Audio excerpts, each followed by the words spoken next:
Welcome back to our YouTube channel. आज की इस वीडियो में हम पढ़ने वाले हैं हिस्ट्री 1858 टू 1947 का unit social issues and reforms movement.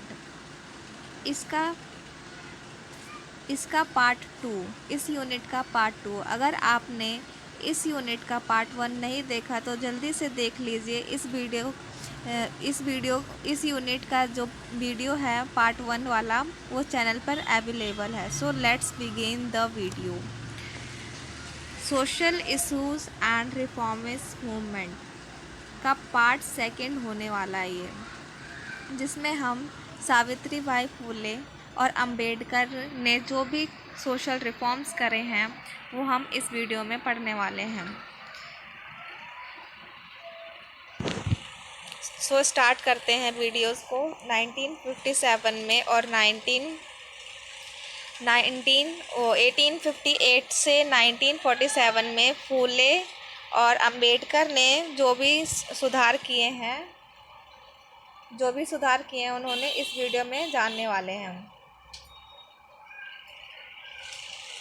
सबसे पहला उनका इसकी बैकग्राउंड के बारे में जानते हैं कि 1858 और 1947 में क्या क्या हुआ था।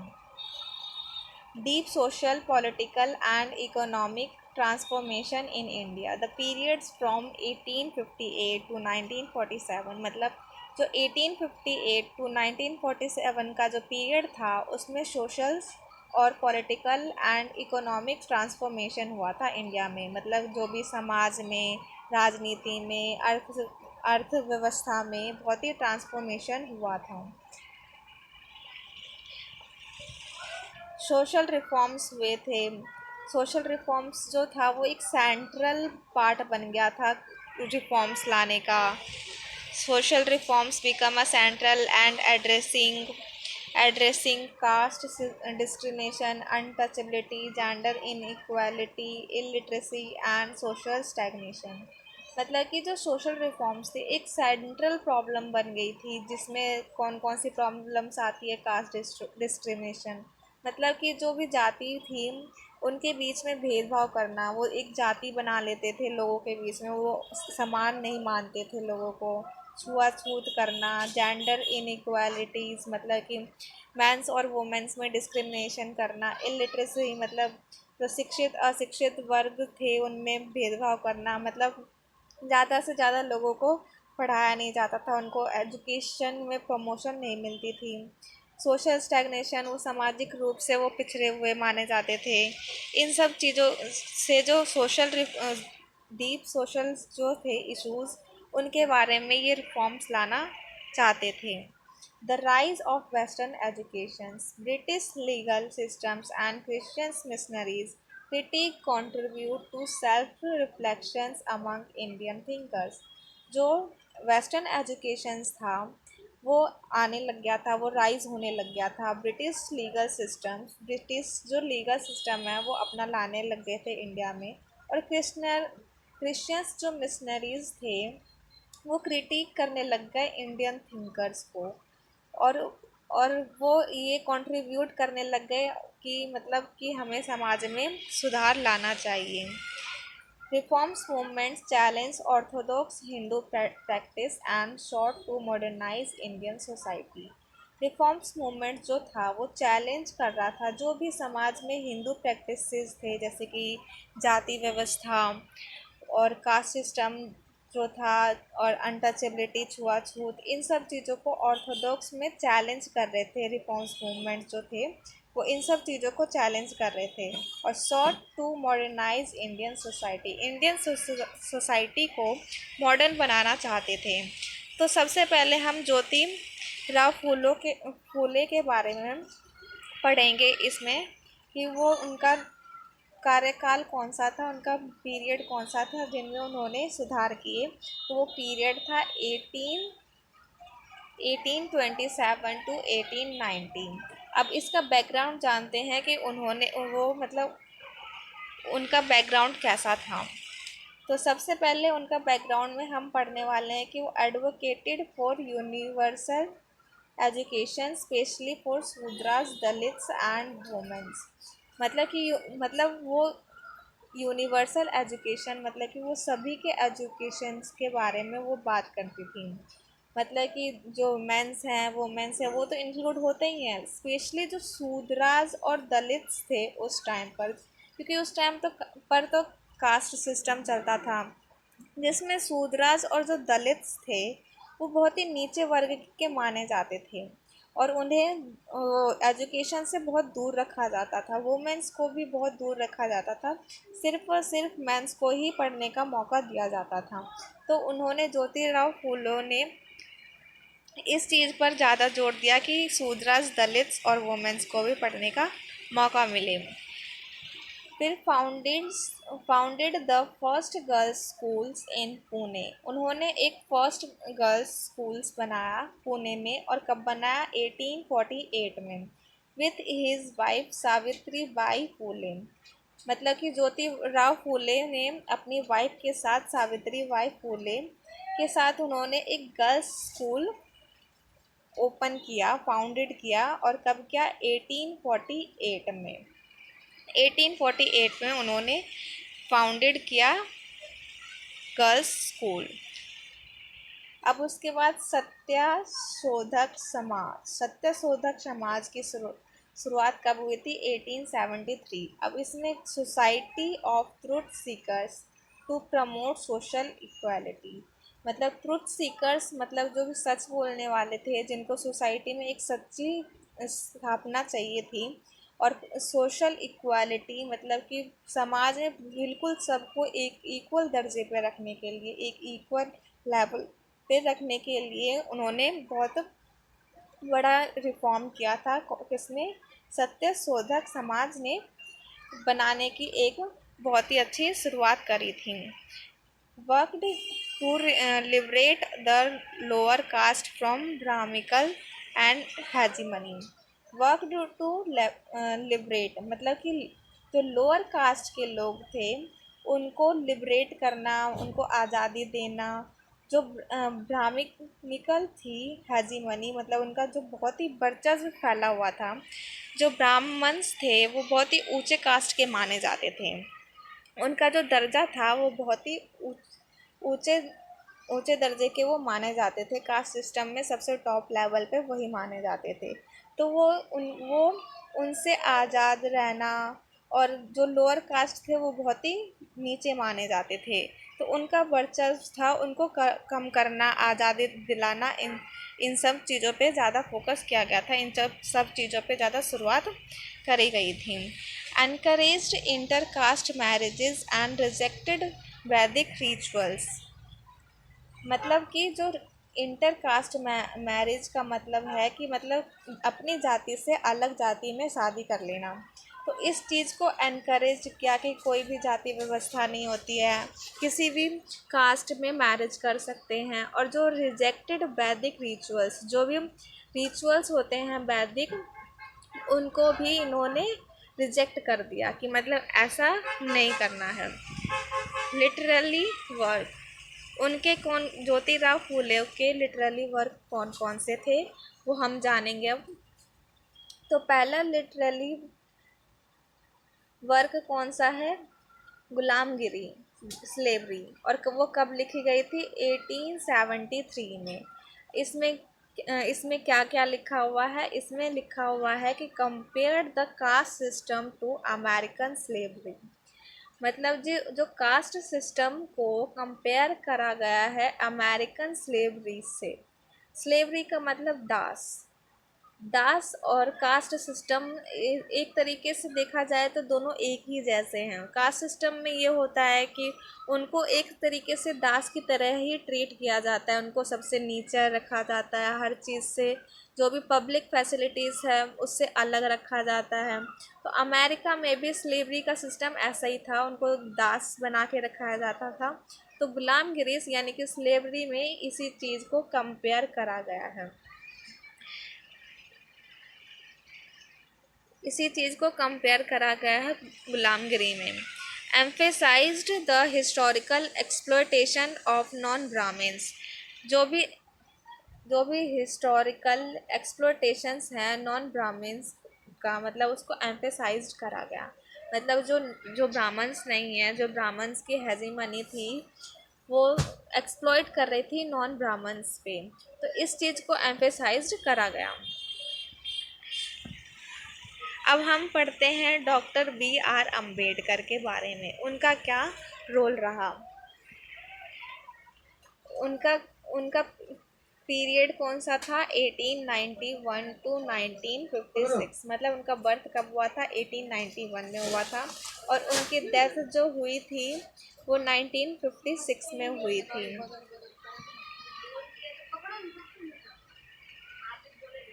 तो सबसे पहले इनके बैकग्राउंड के बारे में जानते हैं, डॉक्टर बी आर अम्बेडकर के बैकग्राउंड के बारे में जानते हैं कि वो born into a Mahar Dalit family, वो एक दलित फैमिली से बिलोंग करते थे, जो कि एक महार दलित फैमिली से बिलोंग करते थे। उनका उस फैमिली में जन्म हुआ था।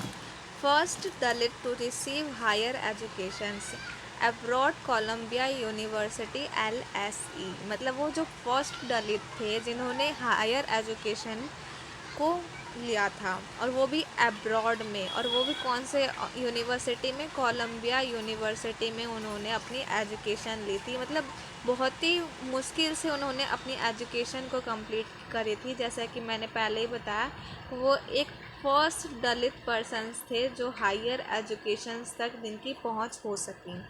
नहीं तो उस दौरान जो ब्राह्मण्स थे, जो भी ऊंची जाति के लोग थे, वही पढ़ पाते थे। जो भी ऊंची जाति के लोग थे वही पढ़ पाते थे, तो उनकी जो पढ़ाई थी वो नहीं, जो निचले जो जाति के लोग होते थे वो अच्छे से पढ़ नहीं पाते थे। तो ये फर्स्ट दलित जो थे वो यहाँ तक पहुँचे, इन्होंने अच्छी डिग्री हासिल करी। Life long crusader against untouchability and caste discrimination, मतलब वो लाइफ लॉन्ग अगेंस्ट रहे थे अनटचेबिलिटी और कास्ट डिस्क्रिमिनेशन के। अनटचेबिलिटी और कास्ट डिस्क्रिमिनेशन के उन्होंने पूरी तरह उम्र अगेंस्ट रहे थे, इस चीज़ का विरोध ही करते रहे थे। अब उनके कॉन्ट्रीब्यूशंस के बारे में पढ़ने वाले हैं।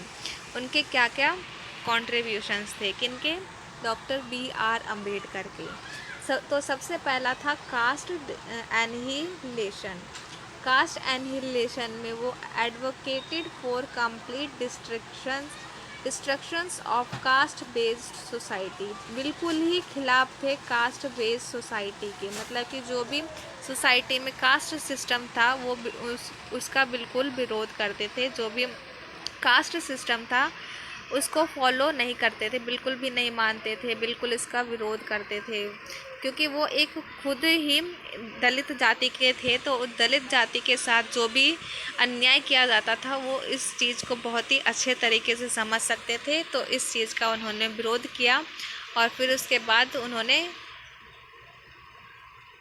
Authored annihilations of caste, rejected Hindu scriptures and caste hierarchy, मतलब कि उन्होंने एनहिलेशंस ऑफ कास्ट बुक लिखी, और कब लिखी, वो 1936 में उन्होंने लिखी थी। और रिजेक्टेड हिंदू स्क्रिप्चर्स, मतलब जो भी हिंदूज़ के जो स्क्रिप्चर्स थे, जो भी पाठ्य पुस्तक थी, उनको रिजेक्ट किया, जैसे कि वैदिक स्क्रिप्चर्स होते हैं, उन सब चीज़ों का उन्होंने विरोध किया, और एक कास्ट हायरार्की का भी उन्होंने विरोध किया, उसको रिजेक्ट किया।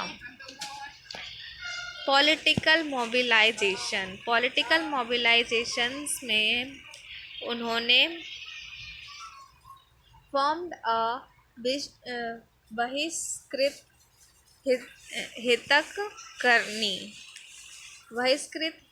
करनी सभा, जिसका उन्होंने निर्माण किया था। कब निर्माण किया था, 1924 में, for the rights of the untouchables, मतलब कि जो भी छुआछूत करने वाले, जो जिनके साथ छुआछूत होता था, जो भी दलित वर्ग के लोग थे, उनके लिए एक सभा बुलाई गई, जिसको बहिष्कृत हितकरनी हितकरिणी सभा बनाई गई थी। और कब बनाई गई थी? 1924 में। तो उसमें participated in round table conference demanded separate electorates for Dalits। मतलब कि जो राउंड टेबल कॉन्फ्रेंस जब हुआ था उसमें एक सेपरेट इलेक्शंस की डिमांड करी गई, किसके लिए? दलितों के लिए। दलित मतलब उनका कहना था कि जो दलित हैं उनके लिए एक सेपरेट इलेक्शन होना चाहिए, ताकि वो अपना लीडर स्वयं चूज करें, उनको भी वोट देने का अधिकार होना चाहिए। कहाँ पे उन्होंने ये बात रखी थी? राउंड टेबल कॉन्फ्रेंस में ये बात उन्होंने रखी थी। अब जानते हैं पूना पैक्ट के बारे में, जो कब हुआ था? 1932 में। 1932 में पूना पैक्ट हुआ था, जिसमें compromise with Gandhi and reserved seats instead of separate तो मतलब सेपरेट इलेक्टोरेट्स की बात कही गई थी और रिजर्व्ड सीट करी गई थी। उन्होंने एक पैक्ट साइन किया था जिसे पूना पैक्ट के नाम से जाना जाता है, और वो कब किया था? 1932 में, जिसमें उन्होंने गांधी जी के साथ कॉम्प्रोमाइज़ किया था और बोला था कि रिजर्व्ड करें सीट्स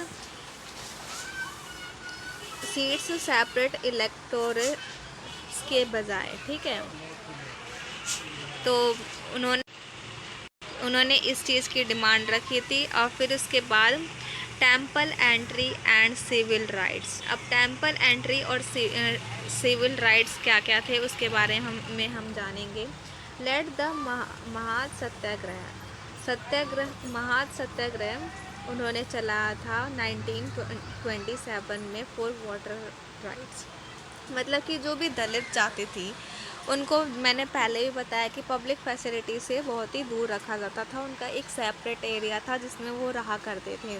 जो भी अनटचेबल्स लोग थे उनको बहुत ही समाज से अलग ही रखा जाता था। तो उनको जो कुएं होते हैं, वेल होते हैं, उनसे भी पानी नहीं लेने दिया जाता था। तो इसीलिए महासत्याग्रह चलाया गया था डॉक्टर बी आर अम्बेडकर के द्वारा, जिसमें वाटर राइट्स की डिमांड करी गई थी, ताकि उनको वाटर राइट्स मतलब कुएं से पानी लेने का अधिकार मिल जाए।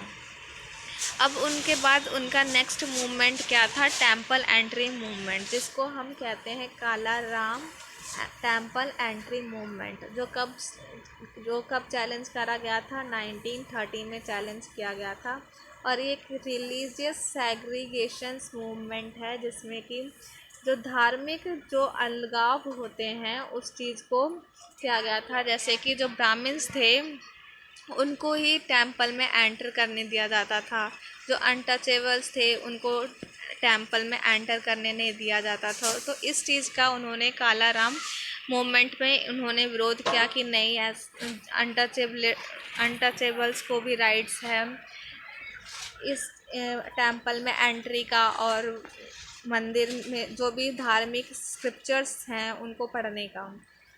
अब कन्वर्जन ऑफ बुद्धिज़्म, जो डॉक्टर बी.आर. अम्बेडकर हैं, उन्होंने ये जो भी कास्ट सिस्टम है उसका बिल्कुल ही विरोध किया था। और उन्होंने खुद को भी, वो एक महार जाति से बिलोंग करते थे, महार कास्ट से बिलोंग करते थे, तो उन्होंने वहाँ से कन्वर्जन करके बुद्धिज़्म धर्म को उन्होंने अपना लिया। In 1956 converted to Buddhism with thousands of followers as a symbolic rejections of caste-based Hindus। मैंने पहले ही बताया कि जो कास्ट बेस्ड हिंदूज था उसको रिजेक्ट किया उन्होंने, और जो बुद्धिज़्म कास्ट जिसमें सब जो भी सारे पीपल्स थे वो सारे इक्वल माने जाते थे, उसको उन्होंने अपना लिया।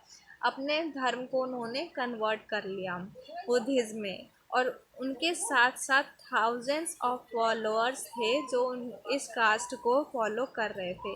और इस कास्ट को फॉलो करना कब स्टार्ट किया था? 1956 में। अब उनका कॉन्स्टिट्यूशनल रोल क्या रहा था, जैसे कि आप जानते ही हो कि वो, आप सभी जानते ही हैं कि वो ड्राफ्टिंग कमेटी के चेयरपर्सन भी रह चुके हैं। Chaired the drafting committee of Indian constitutions, जैसे कि मैंने पहले ही बताया कि वो एक ड्राफ्टिंग कमेटी के चेयरपर्सन भी रह चुके हैं। तो उनका कंट्रीब्यूशन क्या था, उन्होंने क्या क्या कंट्रीब्यूट किया कॉन्स्टिट्यूशंस में, ताकि अनटचेबल्स को इस चीज़ से, कास्ट सिस्टम से छुटकारा मिल सके। तो ensured legal safeguard for SC/STs including reservations and fundamental rights.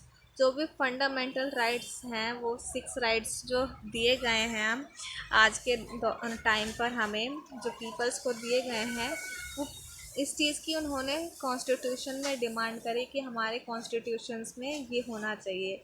जो भी SC/STs हैं उनके लिए रिजर्व्स करी जानी चाहिए सीटें हर चीज़ में, उनको फंडामेंटल राइट्स मिलने चाहिए। द कास्ट क्वेश्चंस की थीम्स। जो कास्ट, जैसे कि हम अभी तक जितनी भी चीज़ें हमने पढ़ी है, उसमें सबसे मेन क्वेश्चंस जो है वो कास्ट क्वेश्चन है। जो सबसे ज़्यादा कास्ट डिस्क्रिमिनेशन ज़्यादा देखने को मिलता था सोसाइटी में, सबसे ज़्यादा जो मेन प्रॉब्लम थी वो कास्ट सिस्टम की ही थी। तो उसी के बारे में हम, सोशल स्ट्रेटिफिकेशंस, कास्ट डिटरमाइंस ऑक्यूपेशंस, मतलब कि जो भी कास्ट था ये वो डिटरमाइन करता था ऑक्यूपेशंस को, कि मतलब तुम इस कास्ट से हो तो तुम्हारा व्यवसाय जो है वो ये है। जैसे कि पंडित है तो वो जो सोशल स्क्रिप्चर्स हैं, मतलब कि जो भी रिलीजियस स्क्रिप्चर्स हैं वो पढ़ेंगे, और जो बहुत ही ऊंची लेवल का माने जाएंगे, पूजा पाठ करेंगे, वर्शिप वगैरह करेंगे, टेंपल में एंट्री होगी उनकी। और उसके बाद आते हैं जो भी किंग्स वगैरह होते हैं, जो क्षत्रिय होते हैं, वो इस ब्राह्मण्स के बाद क्षत्रिय आते हैं, फिर वैश्य और फिर शूद्र। तो ब्राह्मण्स के बाद जो क्षत्रिय हैं वो किंग्स वगैरह होते हैं, जो वॉरियर्स होते हैं वो, और उनका ये रोल था, उनका ऑक्यूपेशन ये था कि वो युद्ध करेंगे। फिर उसके बाद वैश्य जो है वो अपना ऑक्यूपेशन करेंगे। फिर शूद्र जो बिल्कुल ही मतलब लोअर कास्ट के माने जाते थे, इस चीज़ से कास्ट डिटरमाइन करता था उनका ऑक्यूपेशन और सोशल स्टेटस। मतलब कि जो ज़्यादा ऊपर हैं, ब्राह्मण सबसे ऊपर माने जाते थे, जो शूद्र थे वो सबसे नीचे माने जाते थे। और इसी चीज़ से डिटरमाइन होता था एक्सेस टू रिसोर्सेज। जितने मतलब ऊंचे कास्ट के थे वो ज़्यादा रिसोर्सेज तक पहुंच थी उनकी, और जो लोअर कास्ट थे उनकी कम रिसोर्सेज तक पहुंच थी। Untouchables faced systemic exclusions from temples, wells, educations and employment। जो भी टेम्पल से उन्हें टेम्पल में एंट्री नहीं होती थी उनकी, जो अनटचेबल्स थे वो बहुत ही चैलेंज फेस करते थे सोसाइटी के द्वारा। वेल्स में उनके वेल से उन्हें पानी लेने नहीं दिया जाता था, एजुकेशंस नहीं मिलती थी, एम्प्लॉयमेंट सही से नहीं मिल पाती थी, जिसकी वजह से वो सोसाइटी में बिल्कुल ही पिछड़े रह जाते थे, जिसकी वजह से वो ग्रो नहीं कर पाते थे। और इसी सब जो सोशल इश्यूज़ को लेकर जो भी देखा हमने कि थिंकर्स जो थे, जो ज्योतिराव फूले, डॉक्टर BR अम्बेडकर, तो एम्प्लॉयमेंट उनकी सही से नहीं हो पाती थी। तो इन सब चीज़ों को लेकर रिफॉर्म्स और रिवॉल्यूशंस करे गए थे, रिफॉर्म्स वर्सेस रिवॉल्यूशंस। अब इसमें क्या क्या हुए थे, reformers like Phule and Ambedkar wanted radical changes, not just surface level reforms. मतलब कि जो भी सतह लेवल पे वो रिफॉर्म्स नहीं चाहते थे, बल्कि डीप रूटेड जो रिफॉर्म्स वो लाना चाहते थे सोसाइटी में। कौन कौन, जैसे फूले और डॉक्टर BR अम्बेडकर, ये चाहते थे रेडिकल चेंजेस लाना, मतलब जल्दी से सोसाइटी में बदलाव आए और सोसाइटी में इक्वालिटी को प्रमोट करें। तो इस चीज़ को उनको वो प्रमोट करना चाहते थे। Unlike modern rate reformers, Arya Samaj they questions the religious legitimacy of caste. मतलब जो भी कास्ट की लेजिटिमेसी है उस पर क्वेश्चन करते थे, जो भी रिलीजियस जो रिफॉर्म्स थे उसको आर्य समाज जो थे इस चीज़ पर वो विचार करते थे, क्वेश्चन करते थे कि ऐसा सोसाइटी में नहीं होना चाहिए। इंटरसेक्शनैलिटी इंटरसेक्शनैलिटी में क्या था कि जो कास्ट ऑपरेशंस था intersected with gender and economic inequality.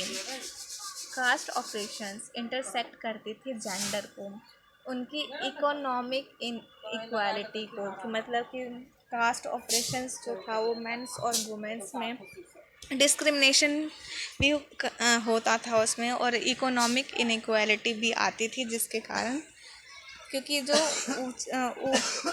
ऊपर ऊंची कास्ट के थे उनके वो तो इकोनॉमिकली बहुत ही रिच हुआ करते थे, जो अनटचेबल्स थे वो बहुत ही लोअर रह जाते थे, बहुत ही इकोनॉमिकली बहुत ही बैकवर्ड हो रह जाते थे, क्योंकि उनको अच्छी एम्प्लॉयमेंट नहीं मिल पाती थी। तो both Phule and Ambedkar worked for women's education and rights. जो फूले और अम्बेडकर जी हैं उन्होंने वुमेन एजुकेशंस को प्रमोट्स किया, उनके राइट्स पर फोकस किया, बहुत सारे सोसाइटी में वो रिफॉर्म्स लाए। Social movements and legacy. अब जो भी सोसाइटी में जो सोशल मूवमेंट से और जो भी लेगेसी थी उसके बारे में हम पढ़ेंगे। Inspired Dalit movement and anti caste politics post independence.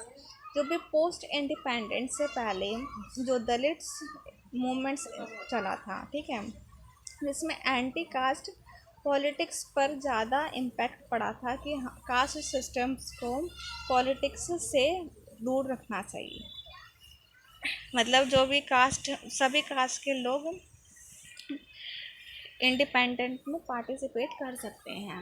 There works led the foundations of affirmative actions, social justice and frameworks in modern India. Their works एक फाउंडेशन थी अफर्मेटिव एक्शंस। जो भी लोअर कास्ट थे उनको एक affirmative actions लेने की ज़रूरत थी कि उनको बहुत ही अच्छा ट्रीट करना चाहिए, उनको एक स्पेशल राइट्स देना चाहिए। Social justice frameworks in modern India में उन्हें एक स्पेशल दर्जा देना चाहिए कि वो बहुत ही इकोनॉमिकली बैकवर्ड हो गए हैं, तो उन्हें एक स्पेशल ट्रीटमेंट देना चाहिए ताकि वो बिल्कुल ही औरों के इक्वल आ जाए, जो भी अपर कास्ट हैं उनके इक्वल आ जाए। अब इसका हम कंक्लूज़न देखते हैं कि इन सब जो भी सोशल रिफॉर्म्स हुए थे सोसाइटी में उसका क्या कंक्लूड हुआ, क्या चेंजेस आए सोसाइटी में फूले और अंबेडकर जी के प्रयासों से, उनकी कोशिशों से। तो Phule and Ambedkar challenge the deep rooted caste system with powerful critique and actions. जो फूले और अंबेडकर थे उन्होंने कास्ट सिस्टम को बहुत ही अंदर तह तक उन्होंने चैलेंज किया और पावरफुली उन्होंने क्रिटिक किया हर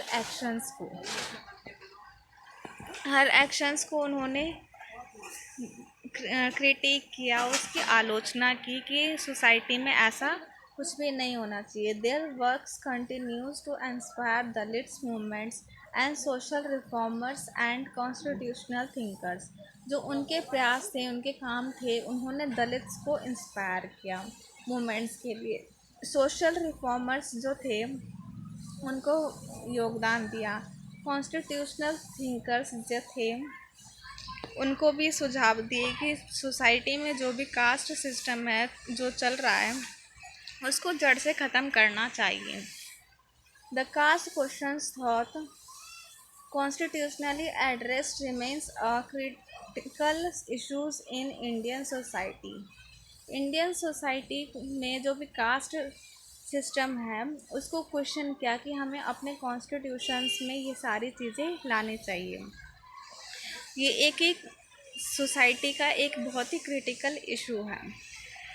Their legacy underscore the importance of education, legal rights and collective resistance for true social equality। मतलब कि उनकी जो लेगेसी है वो बहुत ही इम्पोर्टेंट रोल प्ले करी एजुकेशन में, लीगल राइट्स में, मतलब जैसे इक्वालिटी, जो डिस्क्रिमिनेशंस जो था उसको ख़त्म करना, कलेक्टिव रेजिस्टेंस का बहुत ही, सोसाइटी में इक्वालिटी को प्रमोट करना बहुत ही इम्पोर्टेंट रोल रहा ज्योतिराव फूले का और डॉक्टर BR अम्बेडकर का।